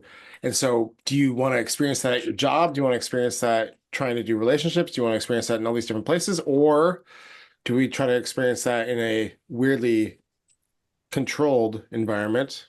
For example, an online world or whatever. I mean, whatever it could be. Could be anything. Like a online group or something. That's I don't know, that's crazy. But like again, they each have value. And so like and I'm all about the positive. So Troy, I'm devil's advocating, whereas at the same time I fucking agree with you completely because we need to yeah, just like start with that basic shit of be good to the people around you, be good, just be fucking decent, I guess, to the people around you, especially the people who, like don't be a fucking dick to the guy serving you food or the guy, or I keep saying guy, the person doing something for you that is just their job. It's like there's so many people who are just fucking shitheads to like, grocery clerks or their servers at a restaurant or the person changing the oil in their car. It's like just start there and fucking build from that, but also then work out your shit in the appropriate places, like whether it's at the therapist or it's in, so like a shitposting group, for example, or like wherever else. There are, but don't work out your shit with the person serving you food unless you want to get spit in your food, like basically. So there's like, figure that shit out and do it in the right appropriate place, basically. Yeah. But yeah. I'm just really glad Do that not Troy shit opened post the your waitress topic is of all I heard. Sorry. oh, it's all good. You said something about shit on your waitress. Is that what you said? Yeah, don't get shit on your waitress. I mean, that pretty Don't, much. don't shit on. Pretty much. Yeah. Yeah. I Oh, mean, I just couldn't hear it, so I missed it. That was all I Me was saying. too. Me too. Me too. I think he said, Uh, Troy, did you say don't shit on your waitress? Like quite I said literally? don't shit post your waitress. Yeah, exactly. Okay. yeah, Same smart. idea. Yeah, Yeah. I I mean, gotta unless let you do want that. spit in I'm your food. Go I'm ahead. super glad that Troy opened politics this time because I was wondering if it would happen, but now that the topic's been broached, I have been noticing that we are in the midst of probably one of the biggest like astroturfed campaigns that I've ever seen in my life, and yeah, it's a little unsettling, like because I've been through a bunch and I've seen a lot of astroturf and a lot of like just money creating the hype, and this one is perhaps the craziest that I've ever seen. It's Oh way yeah. worse than Correct the Record was in 2016. Like, even though that was a very well funded and pretty good organization, not good in the moral sense because they were evil, but like in the well organized sense, you know. Um, so we do have like one of the more bullshit campaigns that we've ever seen in our life, but it's being kind of sold to the public as like the most popular that's ever happened. And this is novel in the US, and I wonder if you guys have noticed anything like this or if this is just me noticing this. I mean, to be honest, is that was kind of what I was referring to. That I mean, I'll be honest, I have no idea about Tim Walls, except the stuff I've learned in the last week. So, but at the same time, is everybody's so certain about this person all of a sudden. And I'm just like, whatever. I don't even know how to pronounce his last name. It's just like, but whatever, everybody Well, gets so excited. I mean, the best explanation I heard is he's a dollar store Bernie Sanders. oh yeah. No, he's a Huh. socialist for sure. Um, But I don't know I thought anything about him, I so thought we were talking about the laughing hyena, but yeah, no, him too. Tim well, it's the Waltz. I same don't know how to. campaign. Yeah, fair enough, fair enough. It's fucking true though. It's the most astroturfs. I mean, it's so obvious at this point that it's kind of like awkward because it's like they probably things that this has always been happening probably on some level, but goddamn, is it just like fucking thrown in our face? And like Yes. there are people who eat this shit up though still, which is just like Jesus Christ, what is going on with you people? But like, I mean, it just seems like hopeful desperation to me. Like, yeah, yeah, well, because it's just so hard with this whole stuff because it's like, you know, first of all, it's like I could be wrong about it, any of this. Politics is really hard to know the truth on, and to know like people's actual intentions on stuff is really hard. yeah, But like people are just so certain on the character of these people that like they never challenge themselves to being wrong on anything, on both sides for the most part, you know? And like for the most part, all the people who hate Trump are saying the same stuff, most of the same talking points that are 4 to 8 years old, yeah. you know?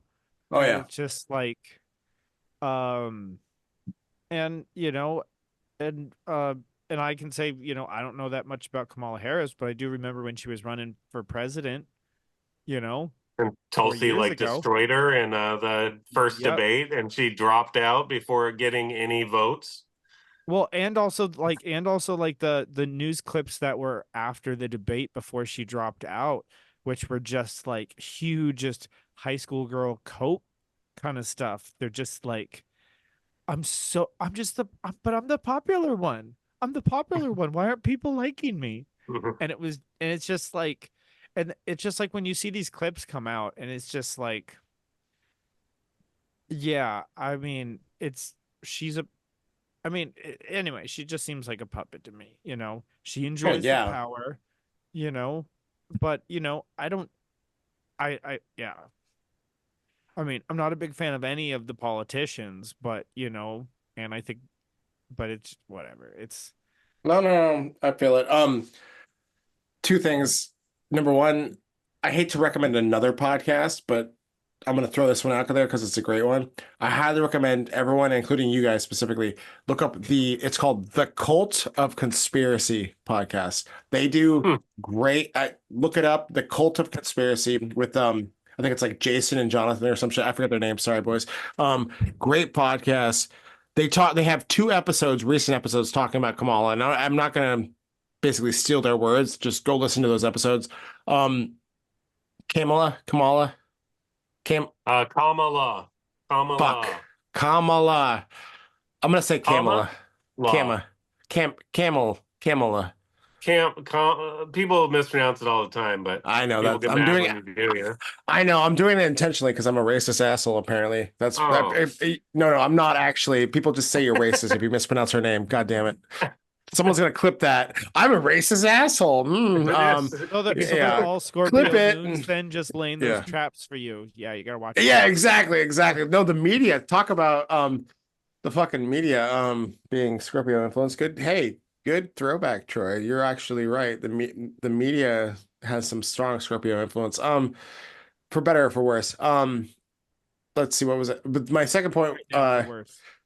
sh- obviously, she's completely.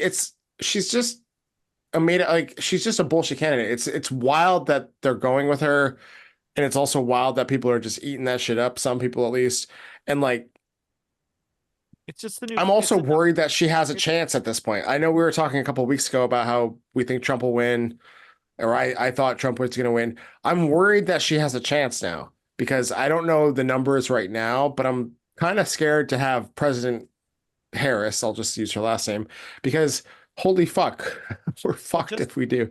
I mean, just wait for the debate. Because the thing is that, Ah, yes. well, the thing is like, let me just put it this way. Kamala is going to try to play to the center, which is going to lose the more progressive left, especially the anti-Israeli left wing. Yeah. Yeah. Yep. Yep. Yeah. Um, and so, and then, so if Trump could get off his high horse for a little bit and learn to communicate to the center, I think he's going to continue dominating. But the thing is right now, I think it's the novelty thing. Well, because first of all, people are tired of the way of things have been, and they now have what some people consider as a new option. Even though that she was and is currently in the administration and has nothing to show for it. But most people see her as a new option that wasn't there before. And like literally people are like, well, vice president doesn't do anything anyway. So this is actually like she never had a chance to do anything. And so like people will rationalize things all sorts of different ways.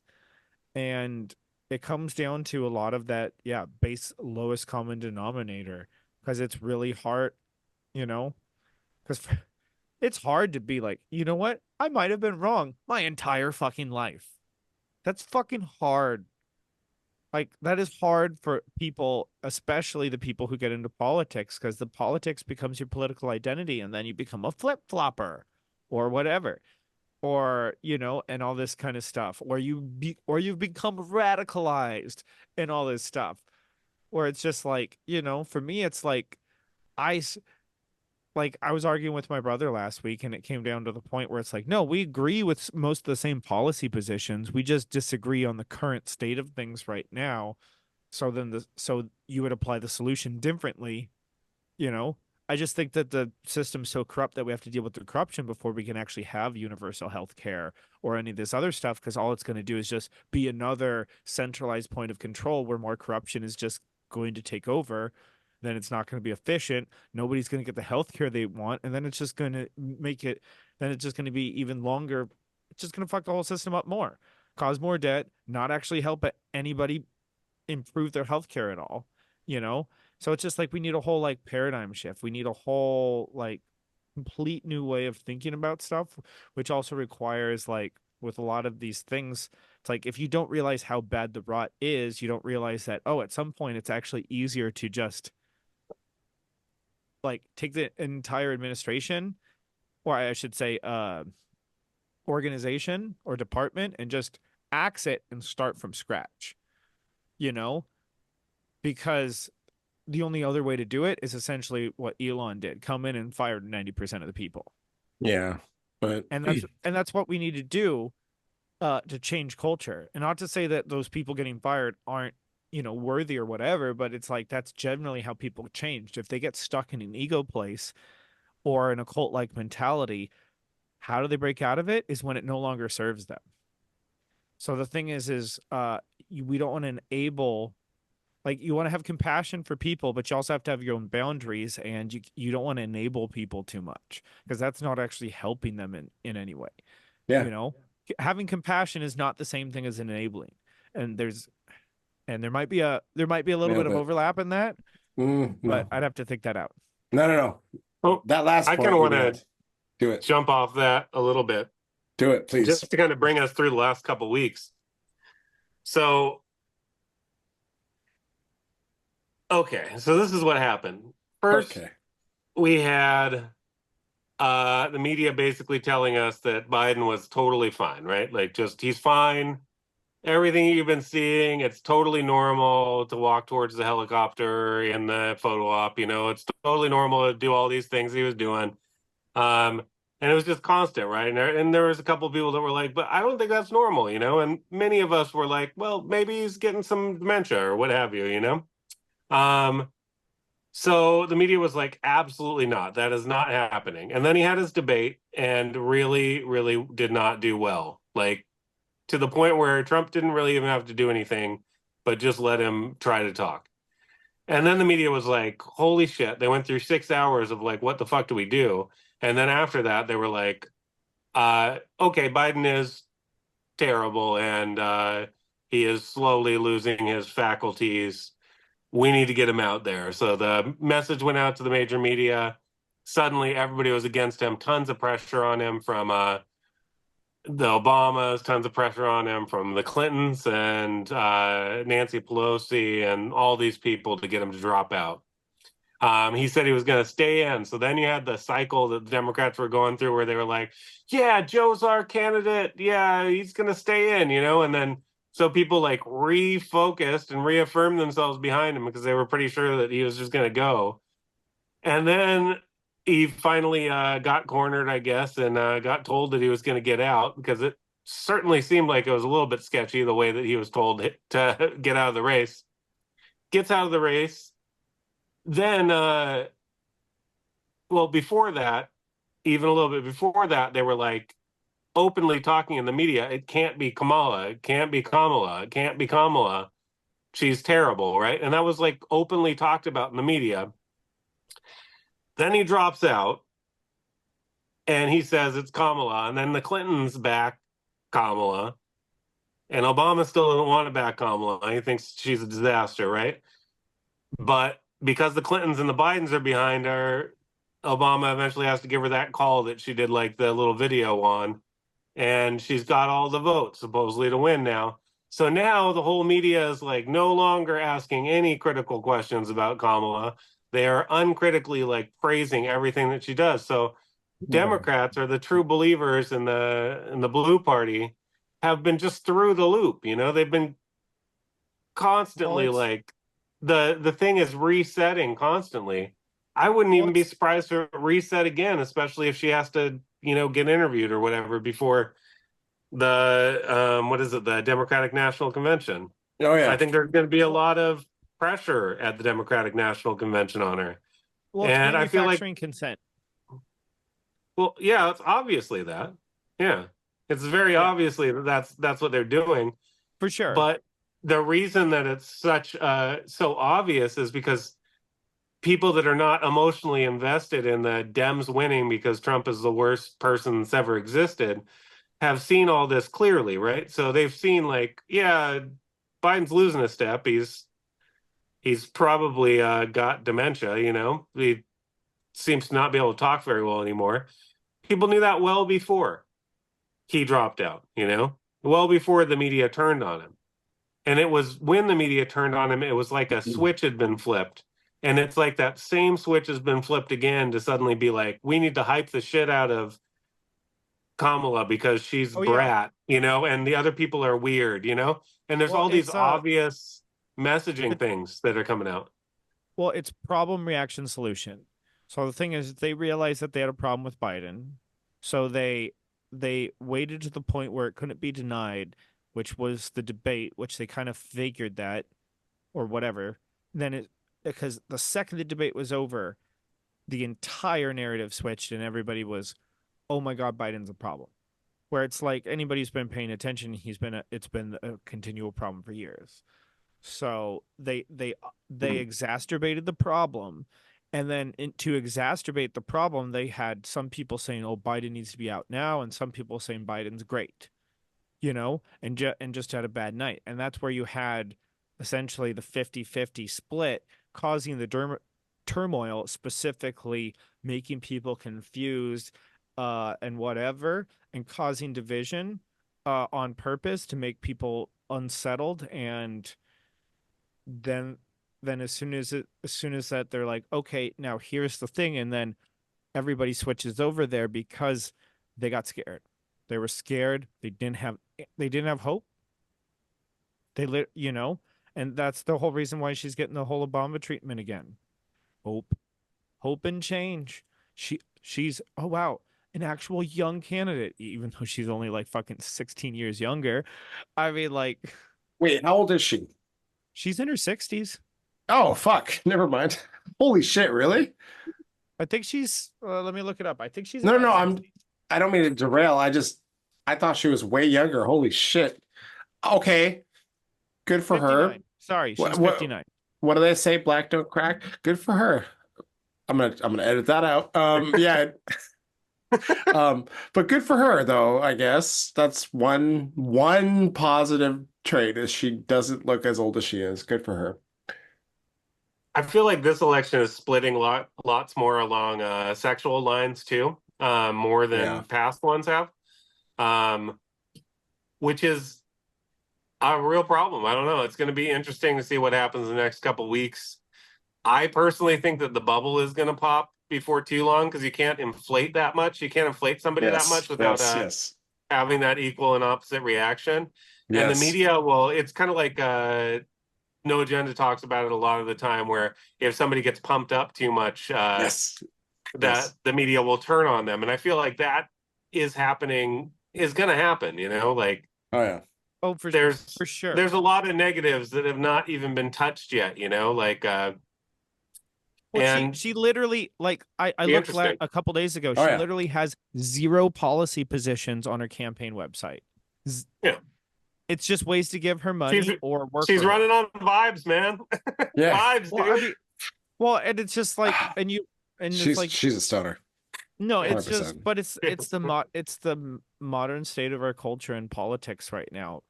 Because I mean, like, don't get me wrong, like, there's Trump supporters who fall into a lot of these same epistemological traps, and such like that. We're just talking about the left at the moment, you know. Yeah. Well, yeah. Um, my hope is that enough people wake up. I mean, I'm hoping that it turns on her in a couple weeks. I think Mercury retrograde right now, which transition time.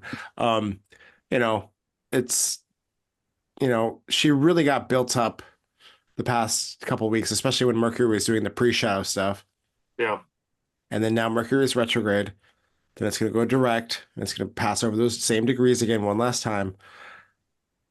Something will happen. I don't know. I'm not trying to be like ominous. I'm just saying like it's what Mike was saying. It's going to change. It's the opinion of Yep. her is going to shift, and Bloom is like going to come off the rose, man. Especially if she has yeah, to. yeah, Especially if she has to. I mean, the Biden administration literally kept her from speaking. Like during their administration, they were like, "We don't want her off script. We don't want her like talking extemporaneously." It's like yeah, literally she wasn't even trusted like to not fuck up by her own administration that now thinks she's like the best thing since sliced bread.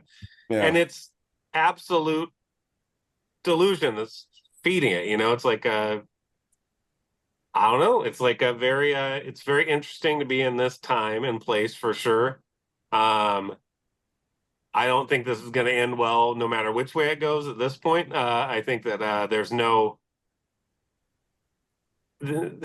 I don't think there's patriots standing by. You know what I'm saying? I think that in I general, do. we're gonna Well, have well, good. Well, I if still think it's we're gonna have a fucked up transition, man. if it's a Oh, poker Real game, fucked up. if it's a poker But game right I am a now, what you're Scorpio seeing moon. right no, now, you're right. This time. but I'm just Uh, saying, if this campaign was a poker game right now, what you essentially see, if I was intuiting somebody's behavior, but essentially that they don't have a good hand and they're trying to scare the person out of the pot by making intimidating bets. So they're using huge, large bets each round that they have the chance, and they're doubling down and putting on these like just, oh, here's whatever, the highest amount of campaign funds ever in a single day ever happened with Kamala Harris the day after she became uh you know and it was just like, well, well, that's interesting, but I'm but hearing there there's but sketchiness with that, but I don't but know. yeah, if Maybe this was not. poker, yeah. that's a Look and big see where that bet money's coming where from. someone's Yeah. trying to scare you out of the pot. Someone Mhm. like it, you know I'm going to make you think I have a really good hand by putting in that amount of money, but it's going to make you think, oh wait, if I'm going to match that person, I have to really consider what they're doing. So they're trying to scare, essentially, that they're trying to insinuate they have a really good hand by putting in huge amounts, you know Oh yeah. um and it's, yeah. Oh no, So all that money came from like a few big donors, and obviously it's oh that yeah, hand that you're talking about they're that tries to investigating that control. right now, Yeah, right? yeah, yeah. Oh, yeah, but I mean, I believe James O'Keefe already proved that that they were already laundering money from bigger accounts through other accounts. Like I He believe he interviewed was people that supposedly gave, and they had no exactly. idea. Yeah. Yeah. Um, well, which opens up at least the possibility that that money is coming from foreign sources. Um, I mean, we were so worried about Russia influencing the 2016 election. I think we should probably think about, like, at least think, uh, maybe China might be wanting to do something with this one. You know, there might Yeah. be actual countries that have some That's what the stake TikTok in it. ban would solve. So Yeah. problem solved. Or all that money that was put into Ukraine is not coming back to that. That's what it was. The whole Ukraine money pit that we did and how we supported Ukraine was just a way for them to put Want money their in the money back coffer. themselves. Yeah, Yeah. exactly, exactly. Someone should talk to Zelensky. I mean, that guy, talk about being used. Anyways, we're not talking about that. I yeah, I think like it's very clear. I mean, to all of us that come on, Mrs. Harris is I can't fucking say her name. Um, you know, not a puppet, but she is a puppet. She's a fucking just she's not very bright. She's not very I mean, she just I don't even think she wants it. I mean, she just is being pushed into this. She doesn't seem passionate at all. She just is just regurgitating talking points.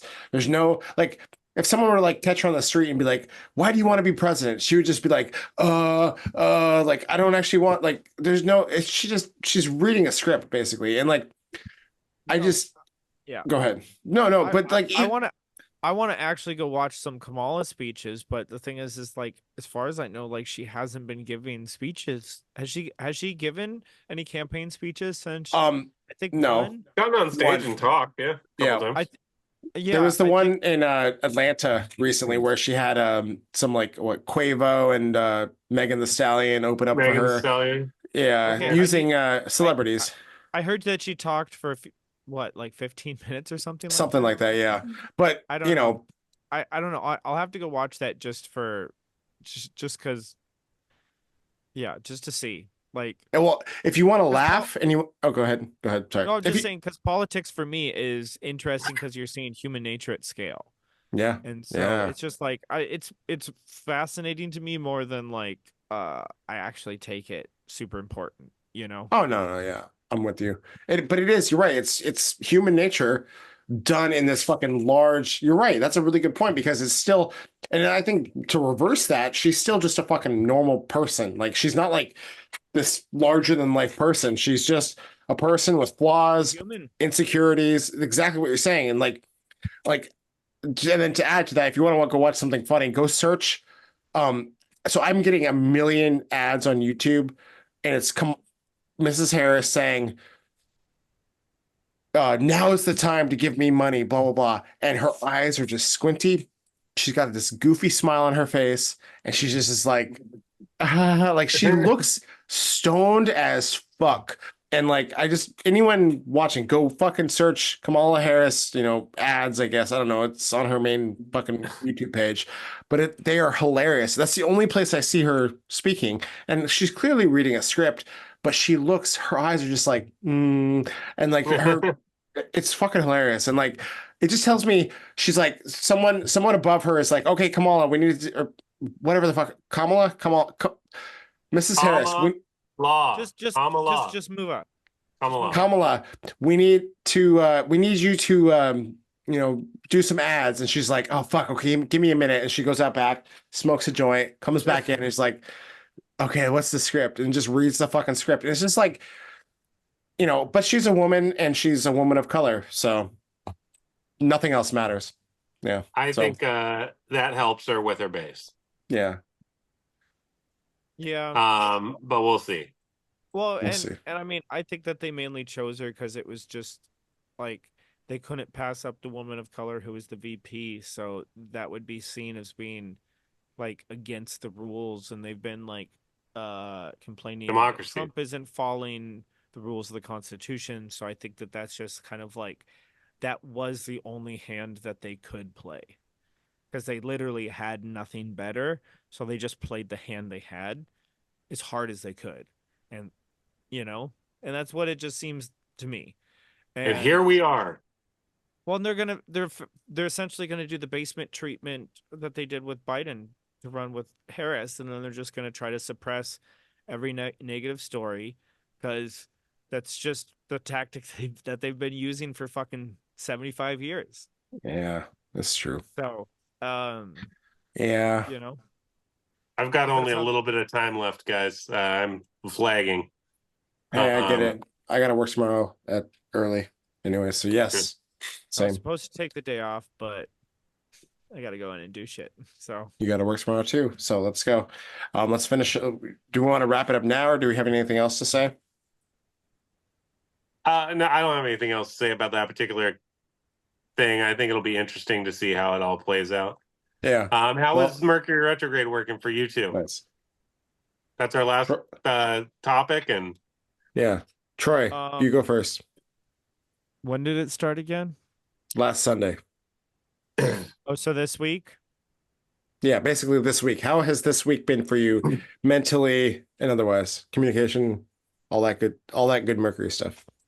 For the most part, moving in the right direction. So, like, all the mistakes that happened were like, oh, okay, I can fix that. That's a good learning experience. Make sure I don't do that next time. Nice. Um, Can I jump in? It's been great. yep. I knew it would be. That's not just me being like, oh, I just want to pretend. Let's see. Lots of stuff has come to light, which is also a Mercury retrograde thing, which is interesting. A lot of information being presented, but my brain is just more active. I'm not, I don't usually during regular Mercury time, I'm more tired at night and I'm more like, all right, my brain is tired. Like I've noticed that, specifically with Amber, like we've flip-flopped. Usually I'm the one who's like, oh, I'm tired, I want to go to bed. Like when we're talking on the phone. Now it's the opposite. And so it's just interesting how like our brain, I think for normal Mercury people, non-retrograde people, it's a good time to kind of like recoup and reflect and rest as well. That's an RE word as well. And I've noticed that I'm like at work, I'm like I'm fucking killing it. I'm getting like crazy feedback, positive feedback.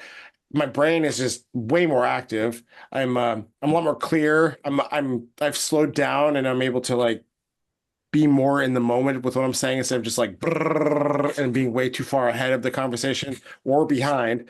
And like I've yeah, it's been good. And there's like obviously 2 more weeks of it, so we'll see. But no, I enjoy these times and I make the most of them because it's something I've learned over the course of my life. And Troy, I want the same for you. And just keep up with your work and things will continue to improve. Just, you have to put in effort. It's not just sitting back and fucking waiting for things to happen. But yeah, it's been good. And Mike, how's your brain doing? Oh, it's doing okay. But everything's been there's been a lot more just conflict in general around me, and a lot more like kind of looking back at former decisions and like what they led to and whether they were good or not. So I've been doing the reflecting aspect of the Oh, retrograde. God Yeah. damn it. Oh, I really want to ask what you're talking about, but I won't. Hmm. I know you won't tell me anyways, but yeah. Um, are you talking? Okay, just answer this. Is in your personal life? In a manner of speaking, yeah, for sure. Okay, fair. Okay. Uh, God damn it, you! In a manner of speaking, you son of a bitch. God damn it, you're so good at that shit too. Fuck. All right, fine, fine. deflection, just Yeah, fine. Why do I even bother to ask? God damn it. But okay, fair enough, fair enough. You know, uh, respect. But yeah, it's been good. Good Mercury Rich. Well, I'm glad, a lot of reflection. That's good. And yeah, it's been good. And for everyone out there, think about how Mercury is affecting you right now. you. And yeah, exactly. It's all about you the people. And as I drop my phone, and yeah, it ends on the 27th, roughly, give or take, depending on what time zone you're in. So it's a couple more weeks. And yeah. Amber is coming out here during the Mercury retrograde, but we've already establish that beforehand. So the whole thing with Mercury retrograde is don't make fucking decisions during it. Well, this decision was made long before that. It So was planned before it. Well, just exactly, make sure that she puts oil in the car and checks all that stuff. Oh, in the car. Yeah, exactly. In the car. Oil in Yeah. the car. What Yeah. is that a euphemism or are you just being literal? No, I'm being very I think he's literal. being literal. Oh, yeah. If she's Oh, coming out there sorry. and it's a Mercury retrograde, yeah, You mean make sure your in the tires are airplane? Oil changed beforehand. In the airplane? Yes, dude. She has to go out there and inspect the airplane herself. Oh, okay. I was like, she's not driving, dude, over here. Especially if it's a Boeing. Hey, Especially you if know it's what? a Boeing. Yes. My advice is right every time, and I just need to. Oh, okay. She's not driving, then she's flying. Well, then yeah, don't trust the airplane. Didn't you hear about the airplane issues? Yes. Are you talking about Brazil? Yeah. Did you guys see?